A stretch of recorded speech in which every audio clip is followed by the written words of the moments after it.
Hi, good day everyone. And my name is Jero Palsa and I'm 20 years old from Gubat Sorsogon in Manooc, Barangay Manooc. And ipatatlo ako sa aming magkakapatid. Tapos ang hobby ko ay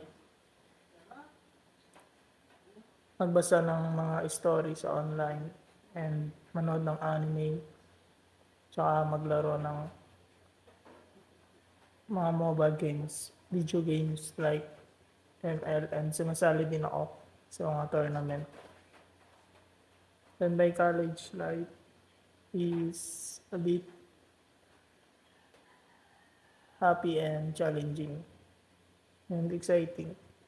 Ang dami akong nakilala nung college na ako and hindi mga kaibigan ko sila. Ngayon sila ang tumutulong sa akin tuwing may mga activities na gagawin like group mates and iba pa. And pinili ko ang course na yon kasi mas makakatulong ito sa akin na mapa-improve ang aking sarili. And dati pa man, gusto ko na mga bagay na patungkol sa aking course nung maliit pa ako.